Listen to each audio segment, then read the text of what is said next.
রাজুলুন কলবুহু মুআল্লাকুন feel মাসাজিদ। কষ্ট হচ্ছে না তো? না। দুইটা কথা শুনে গেছে, একটু বলে দিই। মেয়ের বাবারা ছেলে নির্বাচনের ক্ষেত্রে চারটা জিনিস একটু দেখে নিন। কয়টা? পেছনের মানুষ জোরে কয়টা?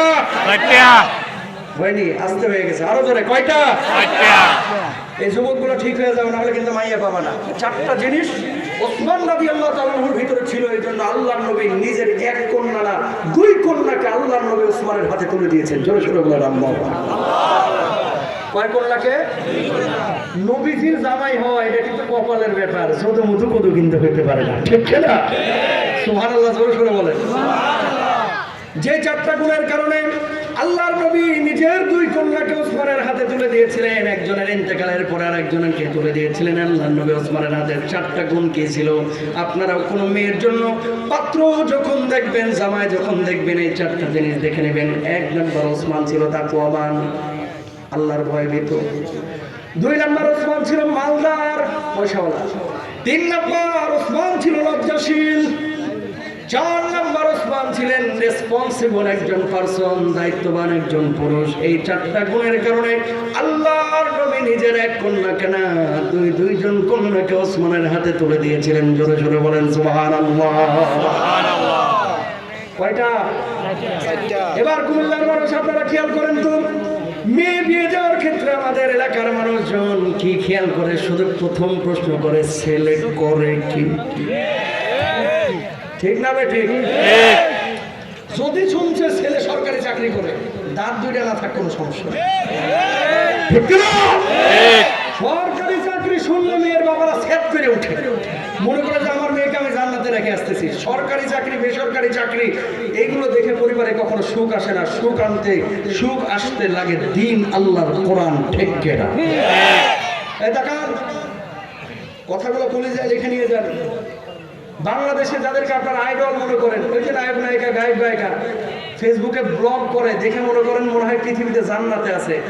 বাড়িতে ঢুকে দেখেন 12 মাসে 13 স্বামী চেঞ্জ, জাহান্নামের টুকরা হয়ে রয়েছে। কথা বলেন।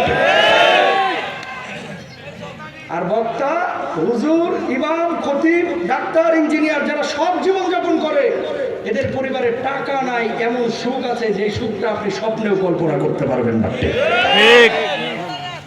তাহলে আমরা প্রথমত ছেলে কি করে এটা না জিজ্ঞেস করবো ছেলে দিনদার কিনা।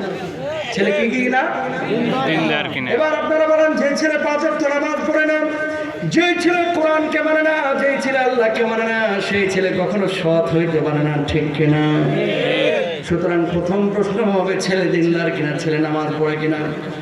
ও প্রিয় ভাইরা আমার, আল্লাহর হাবিব বিশ্বনবী সাল্লাল্লাহু আলাইহি ওয়াসাল্লামের কাছে একজন যুবক বসা ছিলেন, যার নাম হচ্ছে সাদ সালামি।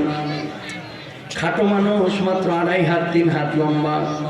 অত লম্বাও ছিলেন না, চোখগুলো ছিল একেবারে ছোট ছোট, চেহারাটা ছিল একেবারে কালো। মাত্র 1 মাস 1.5 মাস হয়েছে আল্লাহর নবীর কাছে ঈমান এনেছে। আল্লাহর নবীর পাশে বসা নবীকে বললেন, ওগো নবীজি, আমার জন্য একটু দোয়া করেন।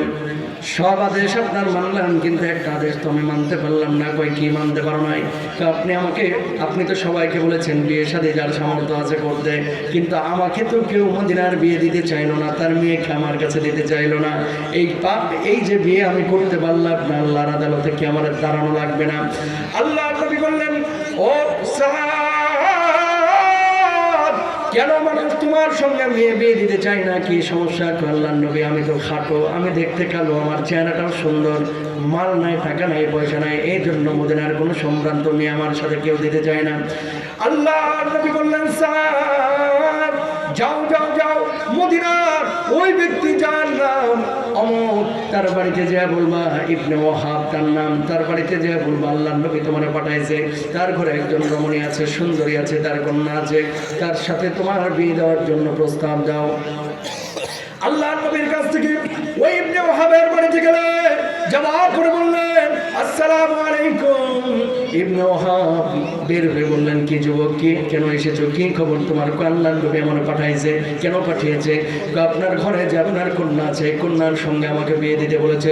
সঙ্গে সঙ্গে তিনি জ্বলে উঠলেন, রেগে গেলেন। তেলে বুকের জ্বলা ওঠা যাকে বাংলায় বলে। এত বড় সাহস! মদিনায় বাড়ি নাই, সম্পদ নাই, গাড়ি নাই, টাকা পয়সা নাই, চেহারা সুরত নাই, আর ইবনে ওহাবের মতো এরকম একজন শিল্পপতির মেয়েকে বিয়ে করবে? আমার সামনে থেকে দূর হ, না হলে এমন ছেঁচানি দিন বাপের নাম কিন্তু ভুলে যাবে। কথা বলেন ঠিক কিনা? এলাকার রিক্সাওয়ালার ছেলে যদি চেয়ারম্যানের বাড়িতে যা বলে, চেয়ারম্যান সাহেব আপনার মেয়েকে আমার সাথে বিয়ে দেন, হুজুর কইছে, মোগরটা নিয়ে তো ছেঁচানাটা দিয়ে নেই। কথা বলেন ঠিক কিনা?